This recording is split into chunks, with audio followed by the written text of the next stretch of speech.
Que la paix, la miséricorde et les bénédictions d'Allah soient sur vous. Assalamu alaikum wa rahmatullahi wa barakatuh. Aujourd'hui, on va parler des 4 mères de notre prophète Mohammed alayhi salatu wassalam. La première était Amina, sa véritable mère, celle qui l'a portée. Donc, elle était mariée avec Abdallah, le fils d'Abdel Muttalib. Et on dit donc que Abdallah est décédé donc très tôt et qu'elle a fait la grossesse toute seule et accouché toute seule de notre prophète Mohammed alayhi salatu wassalam. Amina va le porter, on rapporte qu'elle n'a ressenti aucune douleur lors de sa grossesse et également à l'accouchement. Elle était protégée par les anges que Allah subhanahu wa ta'ala va envoyer pour protéger notre prophète Mohammed alayhi salatu wassalam. La tradition de l'époque était de confier les bébés à des tribus donc des montagnes pour qu'ils apprennent très vite donc la responsabilité et les nombreuses valeurs que donnaient ces personnes-là. Et notre prophète alayhi salam va être confié à Halima Saadia qui va être la mère de lait. Elle va allaiter notre prophète Mohammed alayhi salam et elle va être sa deuxième maman que notre prophète a eu.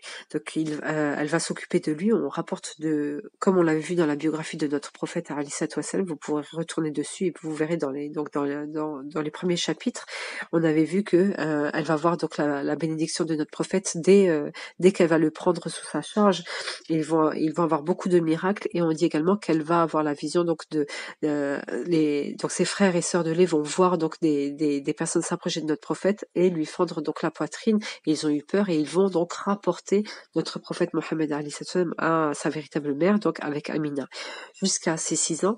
Et après ses 6 ans, notre prophète alayhi salam va perdre sa maman. Sa mère va décéder lorsqu'elle voulait rendre visite à sa famille, donc à Médine.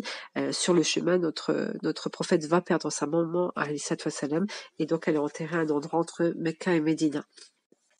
Par la suite, donc, on dit qu'Amina avait une servante donc, qui s'appelait Umaymen. Son véritable nom était Baraka bin Tha'alaba. Et donc, elle va continuer de s'occuper donc de notre prophète alayhi salam. Elle va être donc sa nourrice et sa troisième mère. On dit justement que elle va s'occuper de lui. Elle va rester même, on va le voir par la suite, avec donc dans la famille d'Abu Talib. Et elle va rester donc jusqu'au mariage de Mohammed alayhi salam avec Khadija. Qu'Allah soit satisfait d'eux.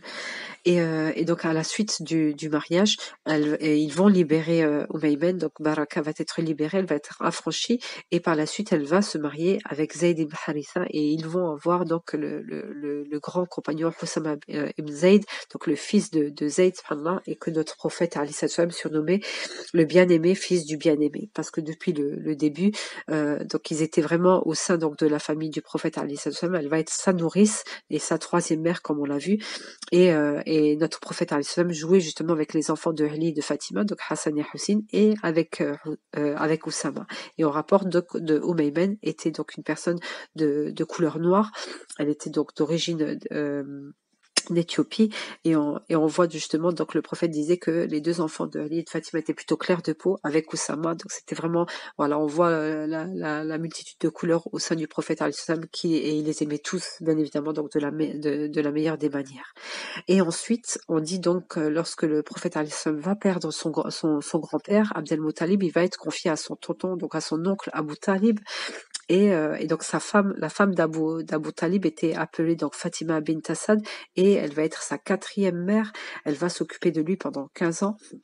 Donc on rapporte, donc il a perdu son grand-père à 8 ans, donc jusqu'au mariage de Khadija avec Khadija, elle va l'élever, elle va donc le même au même rang que les cousins du prophète alayhi salam, elle va le nourrir de la même manière, et à son enterrement, le prophète va dire également d'elle qu'elle était comme ma mère, elle s'occupait de lui, elle s'est privée pour lui, et donc elle était la mère du grand Ali qu'elle le surnommait le grand lion à la bataille, donc dans les batailles qu'ils ont fait par la suite avec le prophète alayhi salam.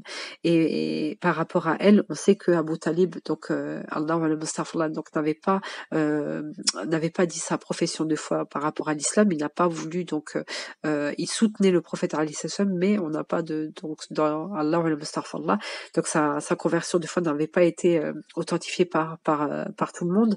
Mais Fatima bint Asad, sa femme, donc la quatrième mère du prophète, avait attesté, donc elle était musulmane, et le prophète alayhi salam va l'enterrer enterrer et va dire donc le message qu'on avait dit qu'elle était comme ma mère et qu'elle s'était occupée et surtout donc qu'elle était donc musulmane. Donc aujourd'hui, on va méditer justement ces 4 mères de notre prophète alayhi salam qui se sont occupées donc dès le petit âge de notre prophète alayhi salam de cette magnifique personne qui était notre prophète alayhi salam, et continuer les recherches inchallah, et qu'Allah soit satisfait de ces personnes qui ont eu la chance donc de porter, d'être considérées comme la mère de notre prophète alayhi salam.